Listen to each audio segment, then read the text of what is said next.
안녕하세요. 저는 2022년 문화다양성 포럼 진행자를 맡게 된 3학년 박정현입니다. 저는 2학년 홍하연입니다. 매년 5월 21일은 유네스코에서 지정한 세계 문화 다양성의 날입니다.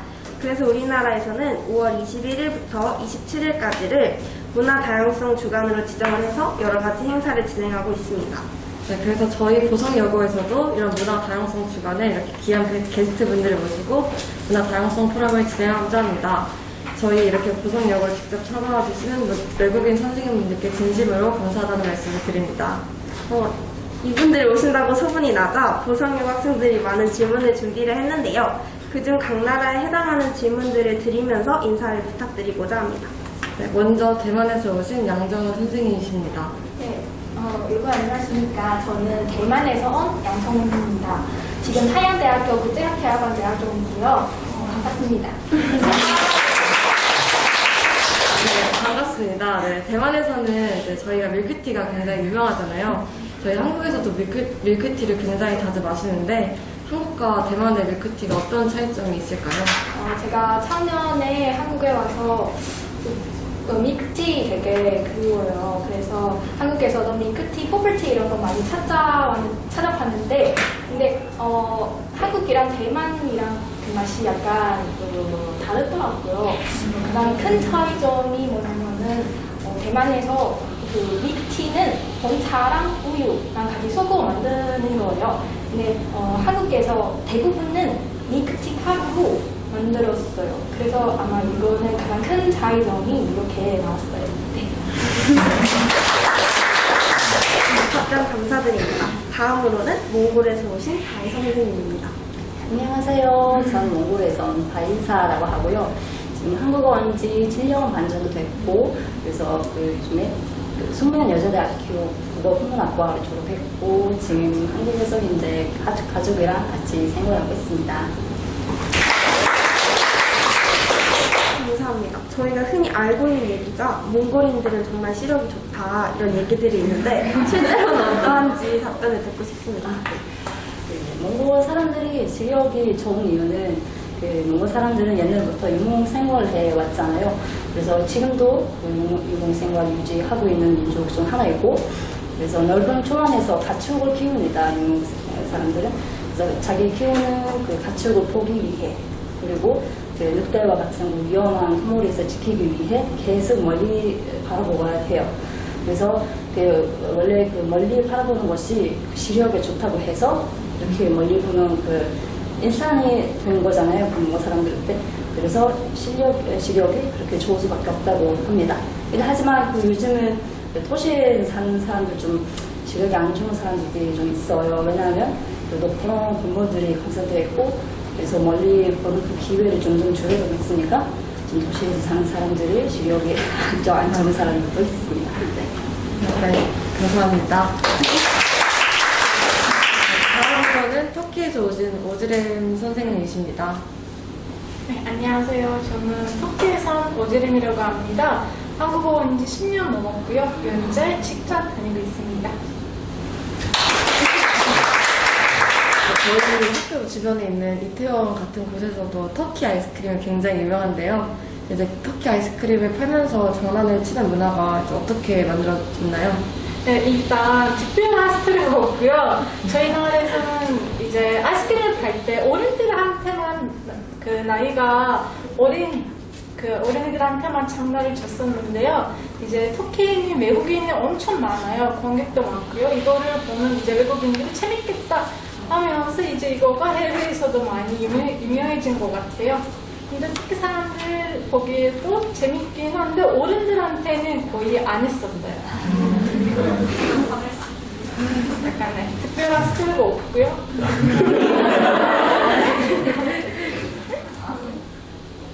네, 답변 감사합니다. 다음으로는 브라질에서 오신 레티샤 선생님입니다. 네, 안녕하세요 여러분. 저는 브라질에서 온 레티샤라고 합니다. 네, 한국에 온 지 2년 됐어요. 지금은 그냥 일하고 있어요.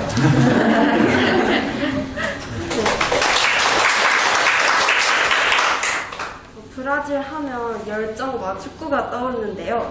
브라질 사람들의 축구 열정을 느낄 수 있는 그런 사례가 있는지.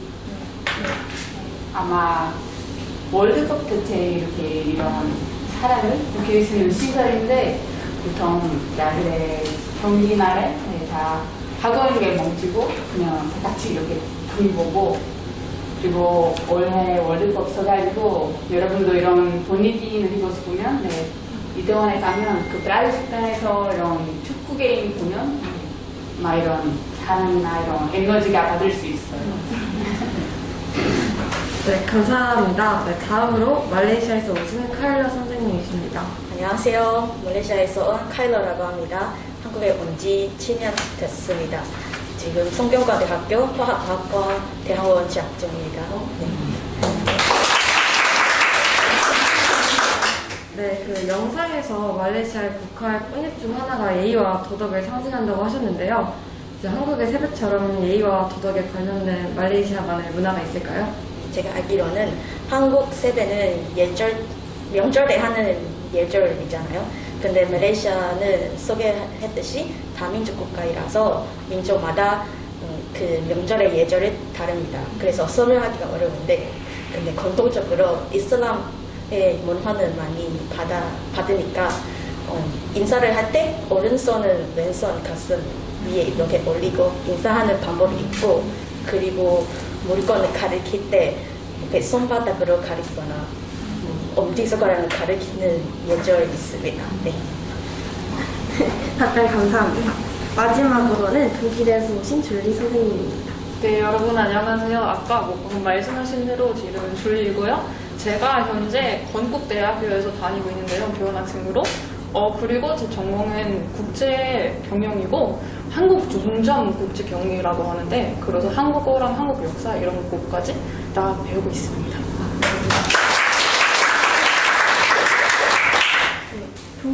독일을 생각하면 역사 교육이 정말 철저한 나라라고 들었는데, 구체적으로 어떤 식으로 역사 교육을 받는지 알고 싶습니다. 일단 전국에서 꼭 공부해야 하는 내용 이렇게 정해져 있는데, 그것도 학교마다 선생님마다 좀 다르잖아요. 그래서 저 같은 경우에는 일단 한 중학교 나이 때부터 그때부터 역사 교육을 시작하는데, 그래서 11살 때부터 한 13, 14살 때까지, 그때는 완전 시작부터 막 석기 시대? 그리고 제1차 세계대전 직전까지 공부하고, 그 이후에 막 독일을 일으킨 전쟁이다 보니까 한 14살부터 15살 때까지 그때 제1차 세계대전에 대해서 배우고, 그리고 그 이후로 또 독일 일으킨 전쟁, 한 15살부터 16살 때까지 그때쯤 제2차 세계대전, 그리고 나치 독일 진행한 유대인 대학살 홀로코스트에 대해서도 이게 많이 배우는데, 그런데 특히 홀로코스트는 너무 나쁜 일이니까 이거는 그냥 역사 수업뿐만 아니라 제가 국어, 영어, 프랑스어, 그리고 역사까지 이 4과목에 이 홀로코스트에 대해서 배워봤거든요. 그래서 그거 다 끝나고 한 16, 17살부터 졸업 때까지, 18살 때까지 제2차 세계대전 이후 막 독일 나눠지고, 그리고 다시 통일까지 이런 식으로 배우고 있습니다. 네, 감사합니다. 네, 이제 아쉽게도 일본 김양현 선생님께서 코로나 확진으로 이제 함께하지 못하셨는데요. 아쉽고 감사한 마음은 저희가 잘 전달해 드리도록 하겠습니다. 나머지 6분들 선생님들의 인사와 답변을 듣고 나니까 프로그램 내용이 더 기대가 되는 것 같습니다. 이제 여러 선생님들께 공통 질문을 드리도록 하겠습니다. 저희 보성여고 학생들이 선생님들의 영상을 보면서 궁금했던 질문들을 저희가 정리를 해봤는데요. 이제 코로나 상황이 지속되면서 학생들이 여행에 대한 질문을 굉장히 많이 해줬어요. 네, 그래서 만약에 저희 학생들이 여행 갔을 때 선생님들께서 추천해주시는 여행지가 있을까요? 아니면 이제 저희가 다 이제 여학생들인데 치안 같은 부분에 있어서도 조금 조심해야 되는 부분이 있을까요? 제가 먼저 답변하겠습니다. 대만에 오시면 제가 가오슝 제일 추천드리고 싶어요. 가오슝은 약간 더운데 근데 재미있어요. 먹는 거 많고 맛있는 거도 많고 그리고 그 물값이 수도 타이베이보다 훨씬 더 하니까 가오슝 추천드리고 싶어요. 그리고 치안에서는 실은 대만의 치안이 되게 좋아요. 조사에 따라 대만은 안전해 지역의 랭킹에서 전 세계 2위로 나왔어요. 그래서 대만에 오시면 치안의 문제에 대해 거의 걱정 안 하셔도 되는 것 같아요. 네.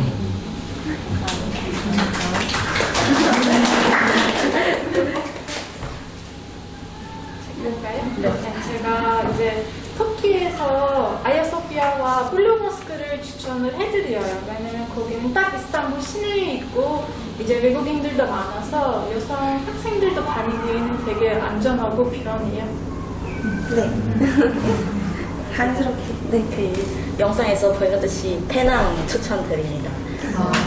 페낭은 그 영국 처음으로 선정한 도시인 만큼 거기서 그 영국 식민지 때 지어진 건물도 많고, 그리고 동시에 역사, 자연, 그리고 뭔가 함께 있는 곳이라서 한 곳에 가는데 여러 가지 관광지를 구경할 수 있고, 그리고 비교적으로 작은 도시니까 학생은 돌아다니는 것에 큰 어려움이 없을 것 같아요.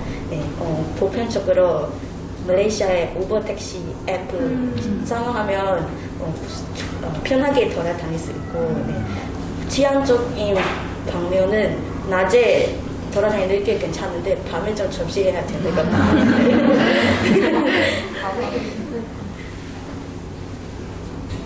저도요. 네. 브라질 사실 큰 나라라서 네, 여러 가지 방문할 수 있는 도시가 있는데, 제가 막 동부 지역에 있는 도시, 특히 거기에 날씨가 1년 동안 이렇게 따뜻하고 바다가 너무 아름다워서 아마 여러분들도 즐겁게 여기 여행하면 되게 재밌게 지낼 수 있어요. 근데 아까 그 말레 선생님 말하는 것처럼 낮에 네, 어디로 가면 좋지만 밤에 조금 네, 조심하게 네, 하면 될 것 같아요. 네. 말씀을 듣고 나니까 저도 이제 고3이다 보니까 조금 빨리 입시를 끝내고 여행 가고 싶다 이런 생각이 드는 것 같습니다. 한국은 사실 대학교, 즉 상위 학교로 진학하기 위한 경쟁이 굉장히 치열한데 각 나라에서 10대들의 입시 방법이나 학교 생활들이 궁금합니다. 제가 네. 실은 대만이랑 한국이랑 다 그 아시아 나라니까 그래도 그 교육 방식이 비슷비슷하지만, 근데 제가 생각해보니까 대만이랑 한국의 가장 큰 차이점은 뭐냐면은 제가 두 개 생각났어요. 첫 번째는 저희 중학교생 졸업한 후 그 전국적인 그런 졸업시험이 있거든요. 그 학생들 이 졸업시험의 점수에 따라 그 고등학교, 가고 싶은 고등학교를 신청할 수 있어요. 이거 한국이랑 약간 다르죠. 그리고 또 다른 두 번째 차이점은 저희 수능도 있는데, 근데 수능 2번 있어요. 근데 계속해야 가는 게 아니라 그냥 첫 번째 수능에서 그 자신의 점수에 대해 그렇게 만족하지 않는 학생분들의 두 번째 기회를 줄 수 있는 그런 제도라고 생각하시면 돼요. 네, 두 개의 차이점이 네. 그럼 제가 다음 거. 네. 먼저 시작하세요. 네. 그럼 제가 얘기 이제 좀 많이 할 것 같은데요. 일단은 독일에서 중학교 아예 없는 거예요. 그러니까 어떻게 하냐면요, 초등학교 한 10살 때쯤 졸업하고 중고등학교 이렇게 합쳐서 하는 거거든요. 그리고 중고등학교 3가지 있는 거예요. 이거 약간 낮은 급, 중급, 고급 약간 이런 식으로 나눠져 있거든요. 그래서 그 초등학교에 받은 성적에 따라 이 3가지 학교 중 하나는 다닐 거예요. 가장 낮은 급. 거기서 독일어로 하uptschul이라고 하는데, 거기서 배우는 거 가장 기본적인 거예요. 영어도 이렇게 막 복잡한 거 배우지 않고 수학도 딱 기본적인 것만 16살 때 졸업하는 거고, 그리고 그 이후로 대학교에 다닐 수 없겠죠? 그래서 약간 몸을 쓰는 그런 직업 배우는 거예요. 그 중급 독일어로 Realschul이라고 하는데, 거기서도 막 만약에 초등학교에 막 공부 못한 것도 아니고 그럼 너무 잘한 거 아니면 이게 막 중국에 다니는 거예요. 거기서 뭐 딱 중간 이 정도를 배우는 거고 그리고 19살 때 18살 때 취업하는 거고 그리고 그 이후로도 대학교 다니지 못해요. 그 이후로도 약간 회사에 약간 몰이 쓰는 그런데 딱히 대학교 교육 필요 없는 약간 그런 직업 주로 하는 거고 그리고 제가 다닌 그 고급 나아점이라고 하는데 거기서도 뭐 18살에 졸업하고 그런데 졸업하고 나서도 이제 막 대학을 다닐 수 있는 거예요. 그리고 독일에서도 수능 같은 거 있는데 이거 아비투어이라고 하고 이거는 한국에서 수능 전국에 똑같은 거죠. 독일도 한국처럼 이렇게 주로 막 경기도나 전라남도 이런 식으로 나눠지는데 주마다 그 시험 다르는 거예요. 그래서 제가 본 시험은 어떻게 했냐면요. 그 고등학교 마지막 2년 동안 공부하고 싶은 과목 5개 선택하고 그 5개 중에 3가지 완전 약간 좀 더 고급스러운 약간 좀 더 어려운 이런 교육을 받는 거예요. 나머지 2가지는 그냥 원래 평소한 대로 그 레벨로 이렇게 계속 공부하고 그리고 시험을 볼 때 이 약간 좀 더 어렵게 공부하는 과목 3가지는 뭐 당연히 필기시험을 봐야 하고 그 6시간 동안 보는 거예요. 저 같은 경우에는 제가 국어, 영어 그리고 경제 이렇게 선택했는데 그러니까 어느 날에는 6시간 동안 국어시험 어느 날 6시간 동안 영어시험 어느 날 6시간 동안 경제시험 이렇게 보는 거고 그리고 이제 과목 2가지 남았잖아요. 이 남은 2가지 과목은 또 선택할 수 있거든요. 하나는 4시간 동안 필기시험 아니면 하나는 20분 동안 약간 말하기 시험 이런 거 있어요. 제가 프랑스어 필기시험으로 했고 그리고 생물학도 말하기 시험으로 했거든요. 말하기 시험에는 이렇게 먼저 막 문제 받고 해결하고 그 다음 발표하는 거예요.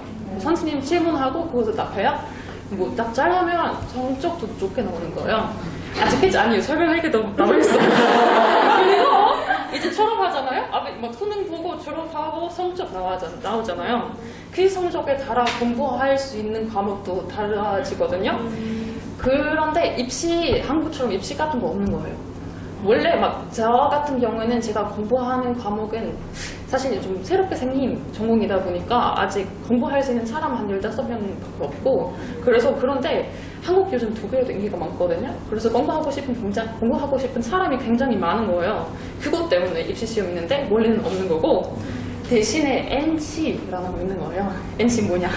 NC는 예를 들면 어떤 과목 공부하고 싶은데 거기서 지원하는 사람들 중에 성적 가장 좋은 걸로 이렇게 NC로 뽑힌 거예요. 그러니까 예를 들면 어떤 학교에 이 과목 공부하고 싶다. 이 과목의 NC는 1.2라면 자기 성적은 1.2보다 높으면 좋으면 바로 들어갈 수 있는 거고 만약에 낮으면 기다려야 하는 거예요. 의학 같은 경우에는 이거 인기가 되게 많다 보니까 그리고 똑똑한 사람 이렇게 많이 지원하다 보니까 NC 가장 높은 거예요. 1.5 이거 최고의 NC거든요. 가장 좋게 나오시는 성적. 그런데 만약에 너무 공부하고 싶다 이런 마음이 있다면 또 기다릴 수 있는 거예요. 그래서 뭐 요즘에는 의학 공부하고 싶으면 7년 동안 기다려야 하는 거예요. 지원하고 그 7년 동안 다른 대학에 다니면 안 되고 다른 직업 배우면 안 되는 거예요. 정말 7년 동안 기다리는 사람도 있지만 의학 공부하러 외국에 가는 사람들이 많아요. 부다페스트나 이런 곳으로 저도 친구 중에 한 명 부다페스트로 간 거예요. 네, 그런데 일단 이런 식으로 독일 교육 이렇게 만들어져 있는 거예요.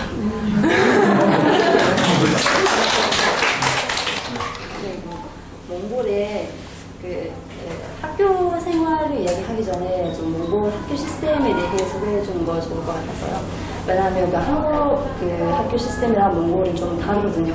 한국에서는 초등학교, 중학교, 고등학교 이렇게 나로 분리되어 있잖아요. 근데 몽골에서는 이렇게 나로 분리되어 있지 않고 같은 학교에 다 포함되어 있어요.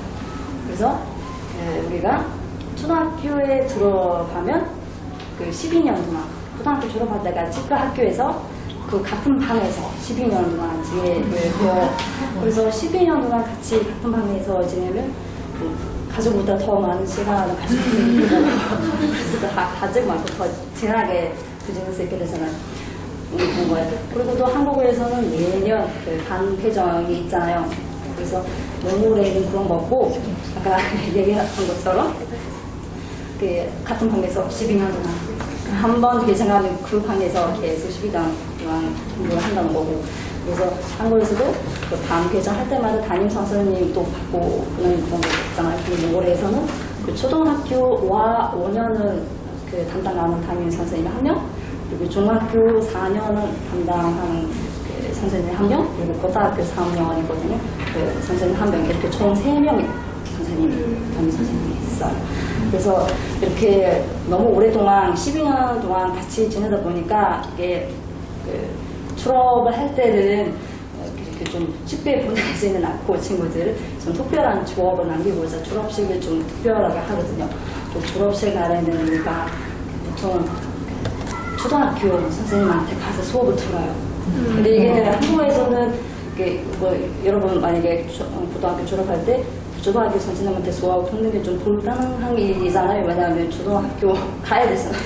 몽골은 그 초등학교 선생님이 그 학교 안에 있으니까 바로 가서 수업을 들어요.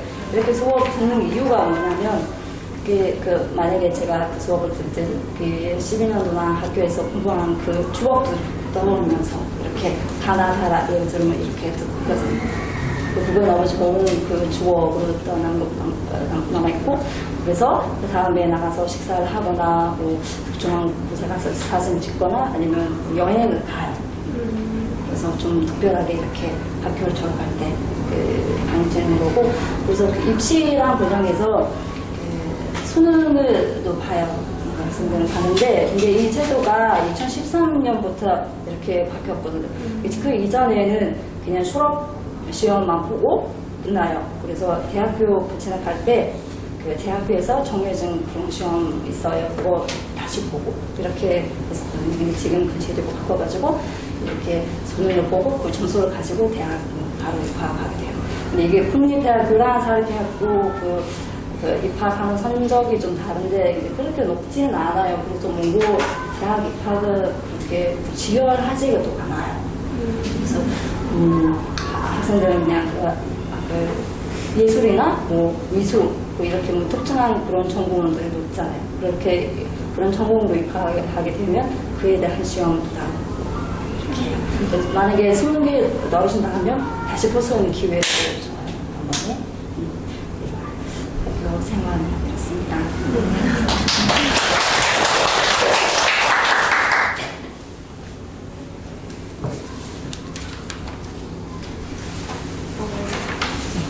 뭔가 한국과 비슷한 부분도 있고 다른 부분이 또 많이 있는 것 같은데요. 이렇게 교육에 관련된 얘기를 들으니까 한편으로는 교육을 마치고 저희가 이제 사회에 진출했을 때 만나게 되는 환경도 좀 이게 궁금해집니다. 이제 저희가 양성평등이 되게 당연시 되고 있는 사회적 분위기 속에서 본인의 나라에서 여성의 사회적 참여가 얼마나 이루어지고 있는 편인지 간단한 사례와 함께 소개해주세요. 제가 먼저 할게요. 이번에 얘기할 양이 좀 줄고. 독일에서는 좀 많이 발달되고 있다는 걸로 일단 제가 알고 있고, 그러니까 예를 들면 사실 이거 보통 아이 낳고 나서 엄마가 이제 막 일 그만두거나 일 쉬고 집에 가서 이렇게 육아 이렇게 막 아이도 돌보고 유고 이런 역할을 하잖아요. 이 몇 년 동안 이제 계속 남자 그 역할 하는 건 늘어나고 있거든요. 남자들에게도 그 권리나 이런 거 할 수 있다는 걸 좀 더 많이 주고, 그것도 생각에 당연히도 양성 평등이죠.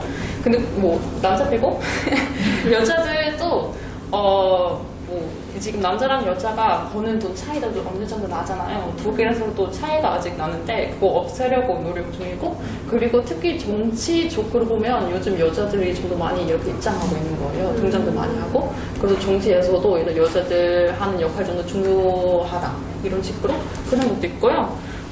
그리고 맞아요. 양성평등 관리자 이런 직업도 있거든요. 그러니까 그건 어떤 역할을 하냐면요. 저도 도저히 모르겠어요. 아무튼 이런 사람은 보통 어떤 큰 회사나 시청에 가면 거기서 이런 사람이 있고, 남자랑 여자는 기회 똑같이 받는지 아니면 뭐 돈 똑같이 버는지 이렇게 정말 막 차별 같은 거 없는지 확인하고, 만약에 있다면 이거 해결하려고 노력하는 그런 분이고, 네, 그리고 요즘에도 막 아이 혼자서 키우는 엄마들이 되게 많다 보니까 평형이 거의 없고, 제 친구 중에 한 명도 제가 아이 갖고 싶다면 남자 없어도 아이 키우겠다 이런 친구 한 명도 있거든요. 그래서 그만큼은 독일에서 혼자서 아예 키워도 그냥 여자로서 이렇게 힘 어느 정도 좀 많고 그리고 기회도 되게 많이 주는 그런 나라로 생각하면 될 것 같아요.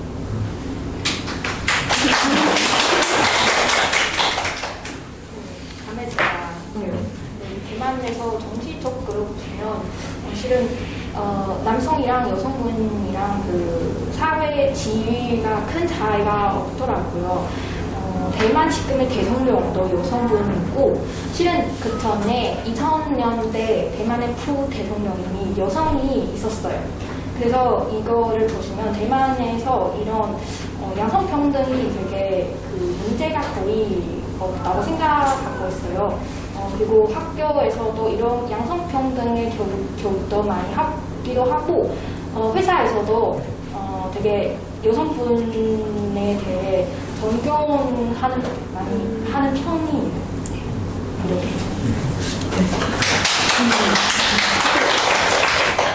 그렇다면 이제 대만 독일 선생님들께서는 이제 아이를 갖게 되신다면 한국이나 한국 혹은 본인의 나라 중에서 어디서 키우고 싶은지 궁금합니다. 제가 지금 아이가 없는데 앞으로 만약에 아이가 있으면 저 아직도 대만에서 아이를 키우고 싶어요. 왜냐면 실은 사실 한국의 아이 복지는 훨씬 대만보다 더 좋지만 근데 여러분 다 아시다시피 그 한국의 이런 상위 학교의 경쟁 너무 치열해서 혹시 아이가 대만에서 더 정신을 보유할 수 있게 잘할 수 있을까 이런 생각이 많이 들었어요. 네, 그래가지고요. 저는 만약에 제가 지금 한국 나이로 24살이거든요. 아직 나이 낮게 좀 어른 나이라고 생각하는데 일단 만약에 제가 공부하는 거 한국 중점 이렇게 경제학이다 보니까 한국에 살 가능성 되게 높거든요. 한국에도 살고 싶고 그리고 제가 만약에 뭐 여기서 한국 남자랑 결혼하고 한국에서 직업 있고 이런 상황이 된다면 한국에 키우겠죠. 아이 그냥 독일로 보내는 거 좀 별로일 것 같아요. 그런데 만약 그거랑 상관없이 제가 독일인이다 보니까 독일도 좋아하거든요. 그러니까 제 생각에는 그냥 독일 아이 살기 좋은 환경이라고 생각하거든요. 독일 교육 개인적으로도 되게 마음에 들고 그리고 한국 학생 솔직히 좀 힘들잖아요. 한국 학생들이 공부할 양도 되게 많고 제 아이가 힘들어할 생각이 좀 마음이 아파서 아마도 독일에서 키우는 것도 낫지 않을까 이런 생각도 있지만 그런데 이렇게 양정 선생님 말한 것처럼 한국에서 아이 복지 되게 좋은 것 같아요. 독일도 뭐 나쁘지 않지만 제가 그것에 대해서 뭐 알아보지 않았지만 제가 알기로는 한국 일단 그 시스템 같은 거 되게 잘 되어 있고 교육도 엄청 좋잖아요. 뭐 힘들지만 좋으니까 한국의 기후도 괜찮을 것 같아. 한국 기후도 막 좋을 것 같아. 이런 마음이에요. 되게 답변 감사합니다. 선생님들 영상을 보고 다른 문화나 종교에 관심을 가진 친구들이 있었는데 각 나라의 종교나 문화에 대해서 살짝 소개해 줄 수 있는지 여쭤보고 싶습니다. 네, 먼저 종교에 대해 얘기하자면 몽골은 국민들이 종교를 믿는데 좀 자유로워요. 그래서 몽골에서는 기독교, 불교, 샤머니즘 같은 다양한 종교들이 있어요. 기독교의 경우에는 몽골에서는 1990년에 그 민주주의 혁명이 일어났고 그 이후로 들어왔어요. 그래서 지금 그 이후로 들어오고 나서 교회들이 많이 성립되었고 지금은 그 교회에 다니는 사람들이 좀 늘어나고 있어요. 그래서 그 몽골 샤머니즘의 경우에는 아주 옛날부터 존재해 왔거든요. 그래서 샤머니즘의 특징은 그 땅, 하늘, 산, 강 이렇게 이들이 각자 다 주인이 있다고 그렇게 봐요. 그래서 이 주인들을 달래야 한다고 그런 그 의식이 있거든요. 그래서 그 자연을 달래야 하는 사람들이 그 신인 뜻을 정하는 그런 사람이라고 하고 그 샤만, 무당이죠. 무당은 그 자연과 인간이 연결해주는 그 중개자 그런 역할을 한다고 하거든요. 그래서 그 여러분도 잘 아시는 그 몽골 최고의 왕 그 칭기스칸, 칭기스칸이 옛날에 몽골 제국을 성립할 때 그 국가 샤만이 아주 중요한 역할을 해줬다고 그렇게 합니다. 그래서 요즘도 그 사람들이 그 샤만을 통해 자기 일상에서 좀 중요한 부분에 대해 결정할 때 물어보고 이렇게 결정한다고도 해요. 그 문화에 대해서는 그 몽골 전통적인 문화가 너무 다양해요. 그래서 그 중에 여러 분이 또 알았으면 좋고, 그리고 좀 일상에서 자주 접하는 문화가 하나 있어요. 그거 뭐냐면 그 악수 문화라고 해요. 몽골에서는. 그 한국에서는 그 인사할 때 허리 들고 이렇게 인사하잖아요. 몽골에서는 악수를 해요. 근데 그 악수는 몽골에서 그 인사용으로만 쓰이는 것은 아니에요. 또 다른 그 의미를 담고 있는데, 그거는 그 평화롭게 지내자? 그런 의미를 좀 나타내요. 그건 뭐냐면, 그 옛날에 그 사람들 처음 만났을 때, 그 아주 옛날에 무기를 들고 좀 그런 시대가 있었잖아요. 그때는 그 나는 너를 해칠 생각이 없다?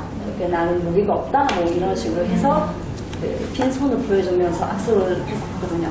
그래서 지금은 그 무기 가지고 다니는 그런 의미는 없겠지만, 평화롭게 지내자? 그런 의미로 악수를 해요. 그래서 이 악수와 관련해서 좀 특별한 행동이 있어요. 그거 뭐냐면, 그 몽골에서는 그 친구나 아니면 다른 사람이 그 발을 밟으면 악수를 했거든요. 그래서 여러분한테 좀 해소하게 들릴 수 있지만, 왜냐하면 몽골에서는 그 남의 팔을 밟으면 좀 싸우자는 뜻이거든요. 그래서 난 너랑 또 싸울 필요 없다, 이거 실수였다, 평온하게 하자, 이런 의미로 악수를 해요. 근데 여기 이거랑 관련해서 제가 경험했던 좀 당황한 일이 있어요. 그건 뭐냐면, 한국을 처음 왔을 때 그 횡단보도 건너가고 있었는데, 어떤 그 남자분이랑 부딪혀서 제가 실수로 밟았어요. 그래서 제가 그 악수 문화가 제 몸에 배어있잖아요. 그래서 그냥 무의식으로 그냥 근데 참았는데 그 사람이 너무 놀라는 표정으로 저를 접은 거예요. 그래서 저도 놀라고 그냥 횡단보도 그냥 지나갔죠. 그 다음에 한국은 이런 문화가 없는 걸 알고, 그때는 한국 온 지 얼마 안 됐을 때 이렇게 했거든요. 그래서 만약에 여러분이 몽골에 가거나 아니면 몽골 사람한테 만날 때 그 실수로 밟을 경우에는 악수를 하는 것을 좀 놀라지 말고.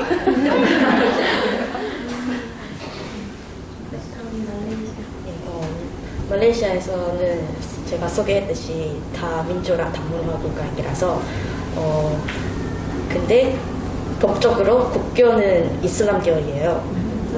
그래서 세계적으로 이슬람 국가라고 정의했는데 근데 이슬람법인 샤리아 법은 그냥 무슬림, 즉 이슬람 믿는 사람에게만 적용돼서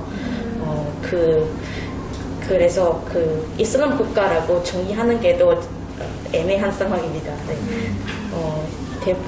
말레이시아에서는 60%는 이슬람을 믿고 나머지는 불교, 힌두교, 여러 가지인데 기독교, 근데 다 여러 가지 종교는 다 자유롭게 이렇게 믿을 수 있고, 그래서 이런 특별한 부분은 다른 이슬람 국가와 좀 다른 점이라고 생각합니다. 그리고 이렇게 다양한 종교와 민족들이 자기의 명절이나 종교 행사들이 다 진행할 수 있고, 서로 존중하고 잘 어울리는 모습이 잘 보일 수 있습니다. 그 말레이시아에 구경 가면 한 곳에서 사원도 있고 불교 절도 있고 기독교의 그 성당 같이 있는 곳에 참 많은 거예요. 그래서 어디 가도 구경하기 어려울 것 같은 풍경일 것 같아요. 그리고 다문화 배경이라서 제일 큰 차이가 뭐냐면 우리의 빨간 날이 많은 거예요. 왜냐하면 우리의 다민족 국가라고 소개했는데 그중에서 말레이, 중국, 인도 이렇게 세계 제일 많은 민족 있잖아요. 그래서 이 세 개 민족의 각각의 명절들 다 빨간 날이에요. 네, 그래서 말레이시아에서 빨간 아이도 많고 네, 이렇게 서로도 민족이 다르지만 서로의 명절도 같이 지낼 수 있는 것도 참 특별한 점이라고 생각합니다. 네. 그러면 오드는 터키의 경우는 터키는 국가적으로는 이슬람 국가가 아니지만 한 국민들의 80%는 이슬람을 믿고 계세요. 하지만 대부분 터키는 오스만 제국때부터 여러 가지 민족들 다 같이 살아왔기 때문에 이제 터키에서 이제 어떤 길목에서 걸어가시면은 이제 뭐 교회도 볼 수 있고 이슬람 사원도 볼 수 있고 유대인들이 이제 그 기도하는 4번 시나고그이라고 저희가 불리는데 시나고그도 볼 수는 있습니다. 그리고 이제 터키는 세계에서 지도를 보시면은 딱 아시아와 유럽 중간이잖아요. 그래서 이제 아시아에서 온 민족들도 많고요. 유럽에서 온 민족들도 많다 보니까 터키도 다문화를 가지고 있고요.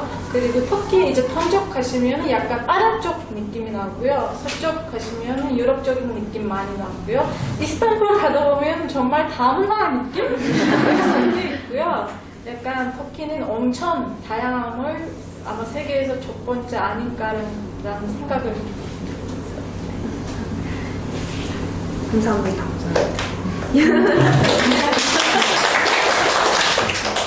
요즘은 기후 위기가 좀 이슈가 되고 있어서 친환경이 최근 트렌드가 되고 있는데 각 나라에서는 이 친환경과 환경 이슈에 대해서 어떻게 생각하는지 듣고 싶습니다.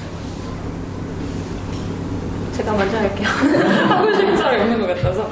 일단은 독일에서도 약간 환경 보호에 관심 죄송해요. 그래서 이 문제에 대해서 관심 많은 사람들은 주로 10대, 20대 정도 되는데 독일에서도 Fridays for Future 미래를 위한 금요일이라는 곳이 있거든요. 2020년대 가장 많이 있었던 것 같은데 그때 주로 학생들, 고등학생들, 중고등학생들은 금요일 그냥 학교에 안 가고 시위를 하는 거예요. 환경 보호를 위해서. 그것 때문에 정말 정치는 또 그러면 안 된다. 그런 학생들 니들 뭘 좀 해라. 이런 식으로 따졌거든요. 그래서 이거는 지금 요즘 좀 덜 하는데 그것도 코로나 때문에 좀 덜 하게 됐는데 일단 좀 더 젊은 시대 이거 문제에 대해서 관심이 많은데 또 Fridays for Future 덕분에 정치인들 관심 갖게 됐거든요. 그러니까 이번에 새롭게 총량 뽑았잖아요. 얼마 전 작년이었네요. 작년 새로 뽑았는데 이번에도 막 환경에 대해서 신경 좀 많이 쓸 거다 이런 말도 있고요. 그리고 아까 말한 대로 10대, 20대 사람들이 이 환경에 대해서 관심 많다 보니까 자기 생활도 점점 바꾸게 가는 거예요. 이 환경 보호 때문에 정말 새롭게 생긴 단어도 있거든요. 플룩샴, 비행기 타면 그때 느끼는 부끄러움 이런 거 있는데 비행기 타면 환경이 엄청 나쁘잖아요. 그런데 솔직히 말하면 유럽에서 살기 가장 좋은 점 여행하는 거잖아요. 자유롭게 여행할 수 있고 비행기 타면 정말 1시간 안에 영국까지 갈 수 있는 거예요. 독일에서. 그런데도 비행기 타면 환경이 너무 나쁘니까 대신 일부러 기차 타는 사람 되게 많아요. 20대. 방금 말한 비행기 타면 느끼는 부끄러움 때문에. 그리고 저 같은 경우에도 제가 옷을 티셔츠 한 장 만들기에 물 2,700리터 필요하거든요. 그래서 이 20대 주로 아니고 몇 명은 주로 이렇게 옷을 중고나 빈티지로 사려고 하고 저도 그쪽 하나이고요. 그리고 쓰레기 만들지 않은 생활을 하려고 하는 사람들이 되게 많아요. 한국에서도 지금 성수에 제가 자주 다니는 지로 웨이스트 가게가 있는데 여러분 관심 있으면 한번 가보세요. 아무튼 이런 가게도 되게 많고 그리고 독일에서도 아예 포장하지 않는 마트가 있는 거예요. 거기만 좀 사고 싶으면 자기만의 보관함 같은 거 가져가고 필요한 만큼 담고 그리고 자기 사고 싶은 용량에 따라 이렇게 돈을 내는 거예요. 그래서 독일 사람들 이거 20대뿐만 아니라 지금 나이 좀 더 많으신 분들 신경 좀 더 많이 쓰게 되고 우리 어머니까지 요즘엔 고기 덜 먹으려고 하고 콩고기 되게 많이 드시기 시작했거든요. 우리 아버지 그거 싫어하시지만 그래도 독일 민족 한 80% 정도는 지금 환경에 대한 관심 되게 많아진 것 같아요. 대만의 경우에서는 실은 슬로우 시티 이런 이야기 요즘에 많이 나왔어요. 실은 대만에서 2014년에 첫 번째 슬로우 시티 이미 있어요. 그리고 2년 후에 2016년에 또 2개의 시티가 그 슬로우 시티가 됐어요. 그리고 지금 이런 건물을 지을 때도 이런 친환경의 그런 개념을 많이 응용하고 있는 편이 대만의 경우.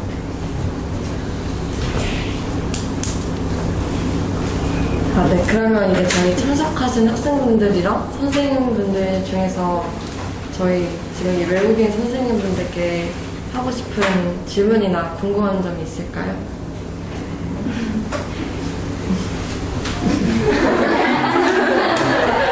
네. 각 나라에서 맛있는 음식들이 추천해 주셨으면 좋겠어요. 맛있는 음식. 되게 많은 것 같은데요. 하나씩만 레티샤 선생님부터. 아마 외국인들한테 제일 맛있는 다른 음식 중에 아마 바베큐, 가지 바베큐. 한국에서도 이태원 가면 그 잘식당 2개 있어요. 근데 가지 바베큐 보통 고기 이렇게 크게 자르고 숯불에 이렇게 천천히 그 길이 1m 정도 길이 있고 그 돌리면서 이렇게 구워요. 그래서 그 이 길이 그 테이블까지 이렇게 들고 거기 이태원에서 이 식당이 있어요. 도와보세 그래서 거기 먹고 싶은 만큼도 먹을 수 있고 그래서 거기 이렇게 이 모습을 볼 수 있어요. 몽골 같은 경우에는 중국 먹는 음식이 고기 종류가 좀 많아가지고 가축을 많이 키우는 데가 있었잖아요. 그래서 농사 좀 좋은 편이라서 몽골은 농사를 잘하는 쳐요. 그래서 좀 가축을 많이 키우니까 고기를 평소부터 많이 먹는 편이에요. 그래서 여러분도 몽골 음식 주로 고기 좋아하시는 분들이 있어요. 동대문구에 몽골 타운이 있거든요. 거기 가서 몽골 시간들이 너무 많아요. 거기 가면 그냥 밥 먹어볼 수 있는 그런 기회가 있습니다. 케밥이라고 해야 되나요? 잘 한 번씩 드셔보셨죠? 케밥. 그래서 다른 거 추천을 해드리려고 해요. 이태원 가시면 거기 터키 식당들이 많거든요. 거기 가시면 이제 피데라고 하시면 이렇게 얇은 안에 고기나 치즈에 들어가는 터키식 피자예요. 그거가 되게 맛있고요. 한국 사람들 입에도 잘 맞아서 그거 하시면 좋을 것 같아요. 네, 좀 참 어려운 질문인데 왜냐면 인도네시아에서 음식 너무 많아요. 다문화 문화라서 강주마다도 자기의 대표적인 음식 많고 근데 이렇게 문화 어울려서 같이 즐기는 음식도 있어요. 제가 영상에서 소개드리는 거는 나시라마인데 그거는 코코넛 밥진 거고 제가 개인적으로 좋아하는 음식은 락사라는 음식이에요. 그거 락사는 그 국수인데 그 국물이 그 해산물이랑 그 고기 이렇게 끓여서 약간 매콤하고 한국 사람들에게 아주 좋아하는 말이에요. 제가 한국 친구들 데리고 그 홍대에서 나는 아가 식당 있는데 저기서 먹었는데 친구들이 다 좋아하고 네, 그래서 추천드립니다. 뭐 독일이라고 하면 소시지죠? 소시지 굉장히 맛있고 사실 여기 근처에 독일 식당 있거든요. 독일 식당이랑 빵집 The Baker's Table이라고 하고 제가 오는 길에 뭐 오른쪽? 그쪽 거기서 아무튼 있는데 제가 거기도 가봤거든요. 거기서 독일 사람도 일하시고 완전 독일 인정한 약간 그런 독일 음식인데 거기 가면 독일 빵도 꼭 한번 드셔보세요. 독일 빵은 되게 맛있거든요. 주로 빵이라고 하면 프랑스라고 생각할 것 같은데 프랑스 사람들은 그 디저트 같은 거 아니면 입 안에 넣어서 사르르 녹는 그런 빵 같은 거 되게 잘 만드는데 제 생각에는 독일 사람들은 제대로 된 빵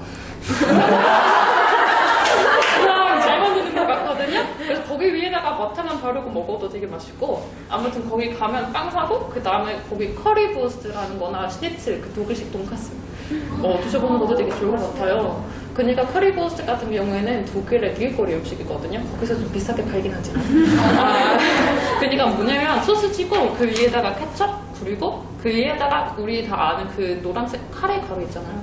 뿌리고 감자튀김이랑 같이 먹는 거예요. 되게 맛있어요. 그러니까 여기 근처에 있으니까 뭐 친구도 데리고 가도 대만에서는 여러분 다 아시죠? 그 버블티랑 찌파이 되게 유명해요. 이 세트로 추천드리고 싶어요. 그 한국에서 치킨이랑 콜라 이렇게 먹으면 제일 맛있지만 대만에서 꼭 버블티랑 찌파이 이렇게 같이 먹으면 되게 좋아요. 추천드리고 싶어요.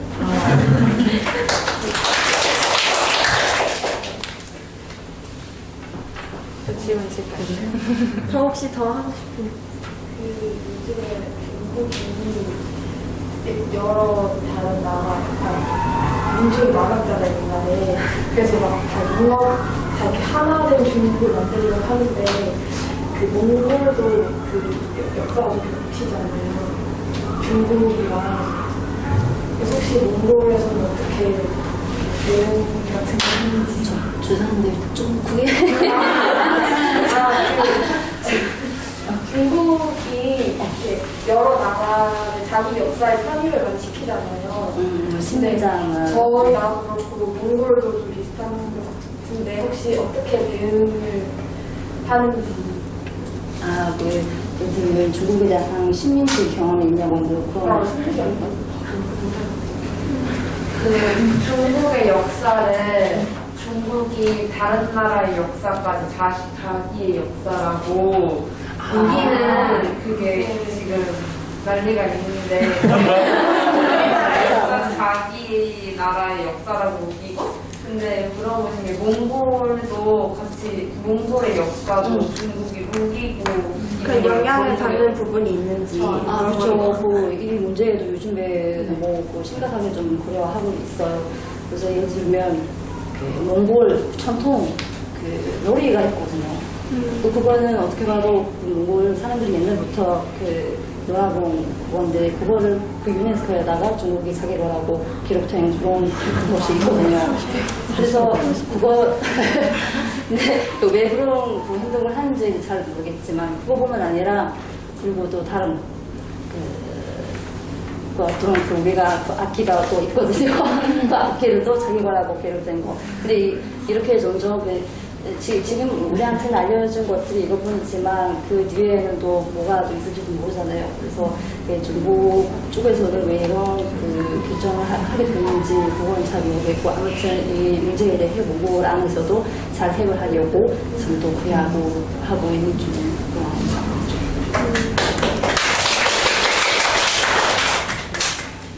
한국에는 한복이라는 전통 의상이 있잖아요. 근데 다른 나라들에서도 소개해 주실 만한 전통 의상 같은 게 있는지 궁금해요. 이번에 이렇게 할까요? 대만에서는 실은 대만도 다양 민족이 있거든요. 그래서 대만을 대표할 수 있는 그런 전통 의상 없다고 생각했는데, 근데 칸 민족 중에 그런 전통적인 의상이 있어요. 근데 대만을 대표할 수 있는 그런 전통 의상 없는 것 같아요. 독일 같은 경우에는 독일도 좀 큰 나라이다 보니까 북부랑 남부 문화가 좀 다르거든요. 막 동독이랑 서독도 어느 정도 다르고 그래서 위상도 각 도시 말고 각 부분마다 좀 다르거든요. 근데 보통 사람들이 독일 전통 의상이라고 생각하면 그 남자들 입은 가죽으로 만든 반바지 이렇게 막 서스펜더까지 입고 이렇게 그리고 체크 셔츠 그리고 위에다가 이상한 모자 그리고 막 여기 정말 무릎까지 올라오는 막 그 양말 이런 거 그리고 여자들은 보통 이렇게 드레스 같은 거 입고 그 위에다가 웨스트 블라우스 그리고 앞치마 이거 보통 사람들이 특히 옥토버 페스트 10월에 하는 엄청 그 맥주 축제 있잖아요. 그때 입은 옷. 근데 그거 남쪽 옷이거든요. 저도 되게 예쁘다고 생각하는데 그 동쪽에서도 바로 이렇게 자기만의 위상 옷이 있고 약간 대만이랑 비슷하게 딱 대표할 수 있는 거 못 꼽을 것 같아요. 왜냐면 뭐 그 서독에서는 거기서도 되게 웃긴 거 있는데 모자도 쓰는데 거기에다가 펌펌이 달리는 거예요. 그 펌펌 색깔에 따라 자기가 결혼했는지 이런 거 다 보일 수 있거든요. 아니, 이런 옷에 따라 남쪽도 그렇고 막 여자들은 자기 앞치마 어디 쪽에서 먹는지 그거를 보고 있고 아무튼 북쪽도 자기만의 위상이 있고 그런데 가장 잘 알려져 있는 거는 확실히 남쪽에 있는 이렇게 이상한 바지 말레이시아도 마찬가지로 다민족 국가라서 대표적인 전통 이상 없지만 다 다민족 자기의 전통 이상을 가지고 있고 특별한 이상이라고 생각하는 거는 그 바틱이라는 이상인데 그거 저희의 수공예로 만든 그런 이상이거든요. 그 바틱이라는 거는 설명하기 어려운데 이렇게 꽃 무늬를 이렇게 손으로 그려서 해서 만든 그렇게 만든 일상인데 네. 그거는 말레이시아에서 제일 특별하다고 생각하는 일상입니다. 네. 네, 토끼도 똑같이 다민족이어서 이제 각 지역은 달라요. 그쪽은 이제 약간 좀 다르게 있고요. 그쪽도 그렇고요. 대부분 이제 제가 영상에서도 설명해드렸었는데 이렇게 긴 드레스에 다이아몬드 붙인 그런 거를 많이들 여성들이 입고요. 남자들은 대부분 이제 그 바지에 셔츠 그런 거 그리고 이제 특별한 한국처럼 특별한 이름이 있는 옷이 없어요.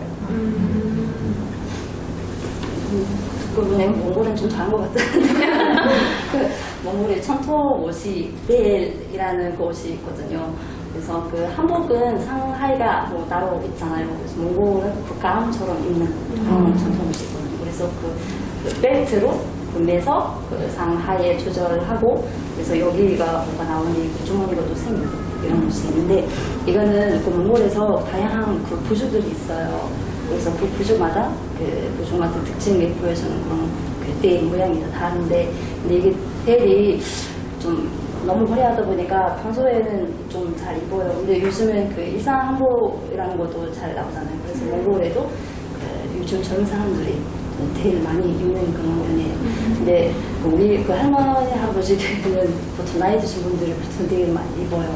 그리고 너무 편하고 입기도 그 쉽고 그러니까 그래서 겨울에는 우리가 그 패딩 있잖아요. 그래서 롱 패딩. 근데 그 대신에 몽골에도 그 양털로 만든 롱 벨도 입어요. 그 벨은 보통 좀 긴데 그거 조절도 가능하니까 겨울에도 그것도 많이 입어요. 약간 다른 선생님처럼 그 라르에서도 특별한 이상 없어요. 왜냐면 나라 너무 커서 지역마다 문화도 되게 달라요.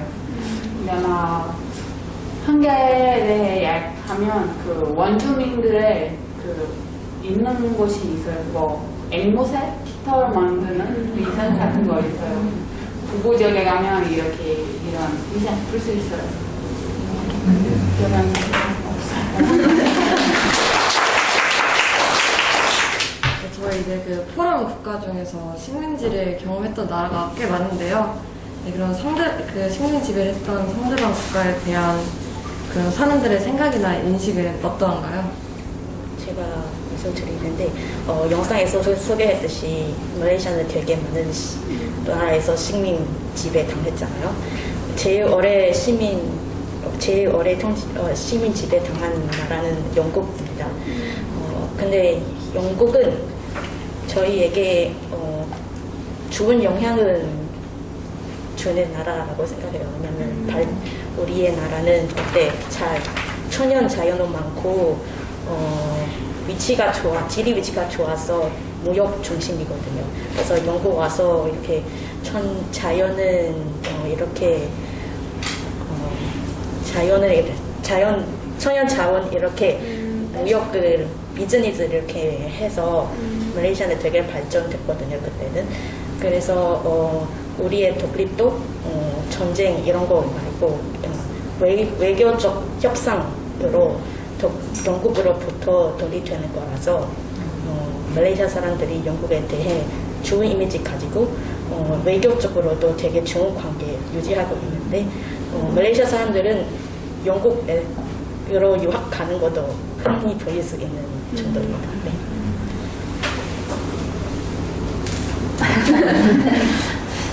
저는 그 식민지에 대한 얘기는 좀 조심스럽게 얘기해야 되는 부분이라고 생각합니다. 그래서 몽골은 그 오랫동안 중국으로부터 식민지 그 나라 경험했던 그 역사가 있는데요. 그래서 그 1990년대 몽골은 그 민족 통합 운동이라는 운동이 있었어요. 그래서 그 운동이 시작하고 나서 한 10년 동안 운동이 이루어졌거든요. 그래서 1921년 때쯤에 결국 그 이웃 나라 러시아의 도움을 받아서 중국에 대한 몽골의 독립에 선언을 했는데 성공을 했거든요. 그래서 이렇게 그 독립을 했지만 좀 단독적으로 경제적으로나 뭐 정치적으로는 발전하기가 좀 어려웠어요. 왜냐하면 그 중국의 지배를 너무 오래 당하다 보니까. 그래서 그때부터 그 러시아의 영향이 좀 있었거든요. 한 60년 정도.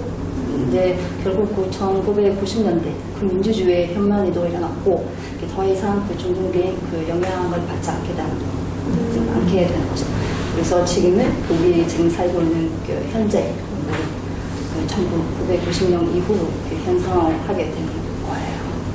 그래서 우리는 그 중국도 그 아주 옛날에 그 몽골 제국으로부터 그리고 그 이후로는 그 몽골은 중국으로부터 이렇게 지배를 당한 거에 대해 좀 양국가에 대해 좀 안 좋은 기대가 있지만, 근데 지금은 그 현재적으로 전체적으로 아주 좋은 관계를 가지고 있습니다.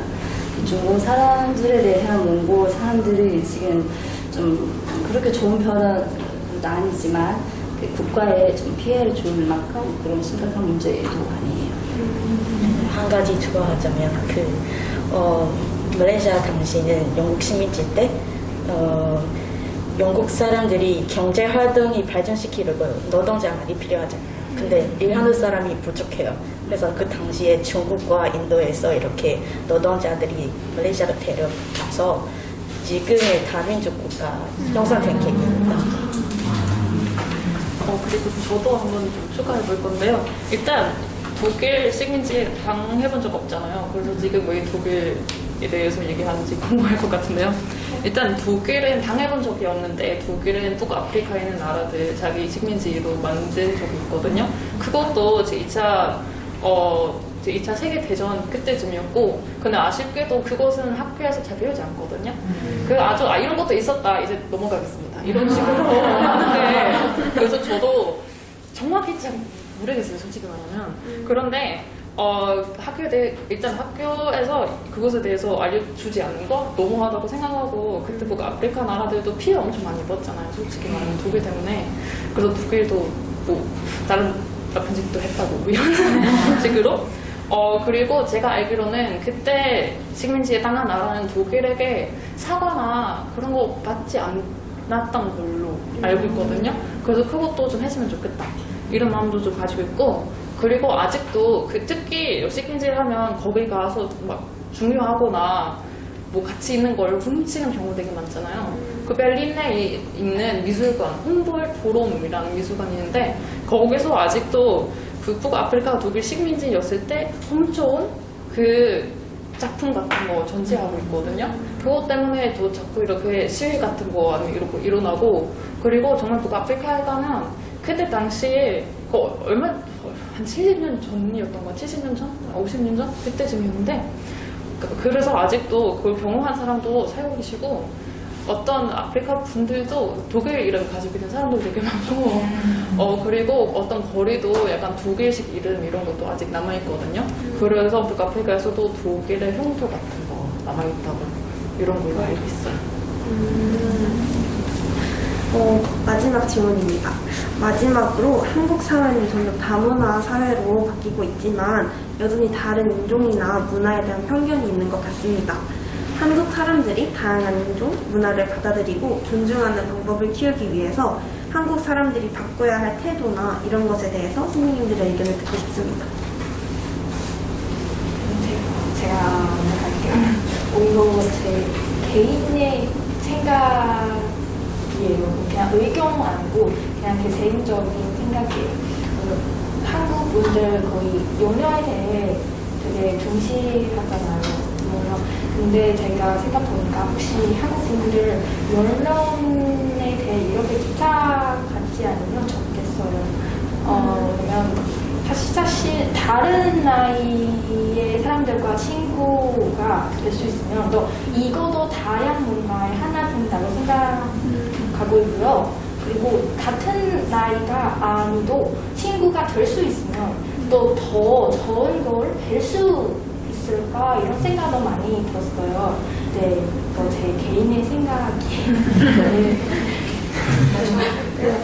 저는 일단 한국 국민들의 다른 인종 문화에 대한 편견이 약간 좀 당연하다고 생각을 하고 있거든요. 왜냐면 저희가 이제 다들 외국인이라서 저 같은 경우는 이제 다음 문화 속에서 빠져나왔으니까 이제 이거는 약간 좀 받아들이기 어렵지만 이제 한국은 이때까지 한민족으로 살아왔잖아요. 그래서 이제 제가 한 10년 전에 한국에 왔는데 그때 길목석에서 외국인 보는 것도 되게 힘들었어요. 이제 지금 10년 넘었는데 외국인이 너무 많아졌잖아요. 그 짧은 시간 안에 외국인이 그렇게 많아졌다는 것도 한국 사람들한테는 되게 약간 받아들이는 점에서는 힘들 수 있다고 생각을 해요. 그래서 이제 천천히 시간이 이제 가면서 나아질 거라는 생각도 하고요.